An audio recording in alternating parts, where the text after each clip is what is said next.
श्री गणेशाय नमः। श्री शिव पुराण महात्म्य। हे शंकर, मैं संसार रूपी समुद्र में डूबा हुआ और दुखी हूँ। मुझे इस संसार सागर से बाहर निकालो। मेरे कर्मों ने मुझे जकड़ रखा है और मैं आपका दास हूँ। कृपया मुझे मुक्ति प्रदान करें।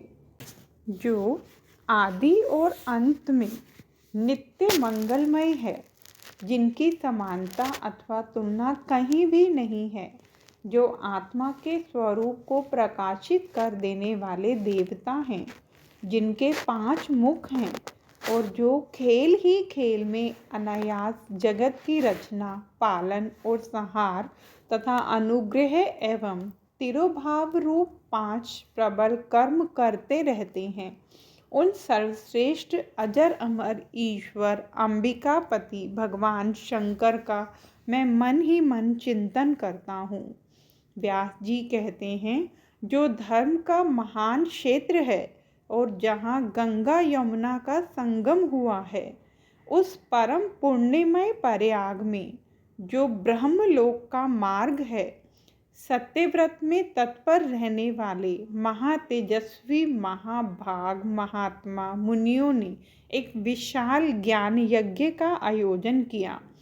उस ज्ञान यज्ञ का समाचार सुनकर पौराणिक शिरोमणि व्यास शिष्य महामुनि सूत जी वहाँ मुनियों का दर्शन करने के लिए आए। सूत जी को आते देख वे सब मुनि उस समय हर्ष से खिल उठे और अत्यंत प्रसन्नचित से उन्होंने उनका विधिवत स्वागत सत्कार किया। तत्पश्चात उन प्रसन्न महात्माओं ने उनकी विधिवत स्तुति करके विनयपूर्वक हाथ जोड़कर उनसे इस प्रकार कहा। सर्वज्ञ विद्वान रोमहर्षण जी, आपका भाग्य बड़ा भारी है। इसी से आपने व्यास जी के मुख से अपनी प्रसन्नता के लिए ही संपूर्ण पुराण विद्या प्राप्त की। इसलिए आप आश्चर्य स्वरूप कथाओं के भंडार हैं। ठीक उसी तरह जैसे रत्नाकर समुद्र बड़े बड़े सारभूत रत्नों का आगार है, तीनों लोकों में भूत, वर्तमान और भविष्य तथा और भी जो कोई वस्तु है, वह आपसे अज्ञात नहीं है। आप हमारे सौभाग्य से इस यज्ञ का दर्शन करने के लिए यहाँ पधार गए हैं और इसी व्यास से हमारा कुछ कल्याण करने वाले हैं, क्योंकि आपका आगमन निरर्थक नहीं हो सकता। हमने पहले भी आपसे शुभाशुभ तत्व का पूरा पूरा वर्णन सुना है, किंतु उससे तृप्ति नहीं होती। हमें उसे सुनने की बारंबार इच्छा होती है। उत्तम बुद्धि वाले सूत जी, इस समय हमें एक ही बात सुननी है। यदि आपका अनुग्रह हो तो गोपनीय होने पर भी आप उस विषय का वर्णन करें।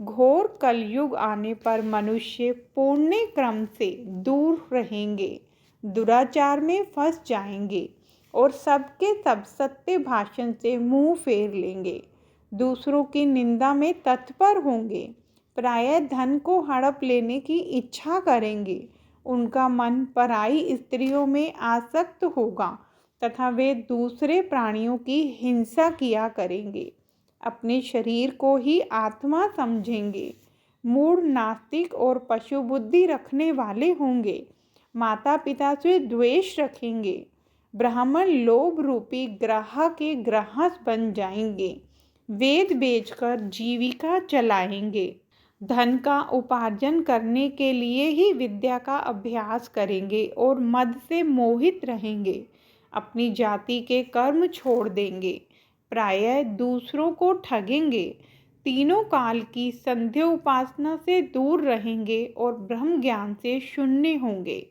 समस्त क्षत्रिय भी स्वधर्म का त्याग करने वाले होंगे, कुसंगी पापी और व्यभिचारी होंगे, उनमें शौर्य का अभाव होगा, वे कुत्सित चौर्य कर्म से जीविका चलाएंगे, शूद्रों का सा बर्ताव करेंगे और उनका चित्त काम का किंकर बना रहेगा।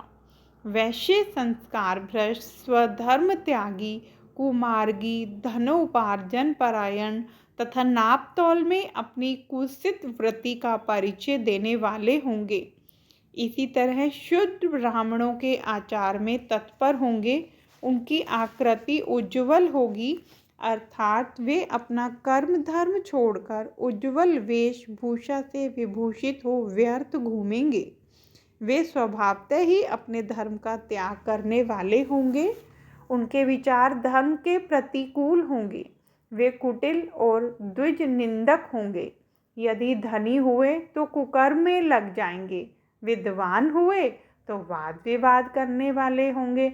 अपने को कुलीन मानकर चारों वर्णों के साथ वैवाहिक संबंध स्थापित करेंगे। समस्त वर्णों को अपने संपर्क से भ्रष्ट करेंगे। वे लोग अपनी अधिकार सीमा से बाहर जाकर द्विजोचित सत्कर्मों का अनुष्ठान करने वाले होंगे। कलयुग की स्त्रियां प्रायः सदाचार से भ्रष्ट और पति का अपमान करने वाली होंगी।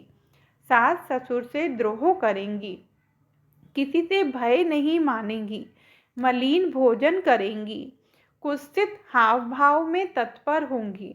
उनका शील स्वभाव बहुत बुरा होगा और वे अपने पति की सेवा से सदा ही विमुख रहेंगी।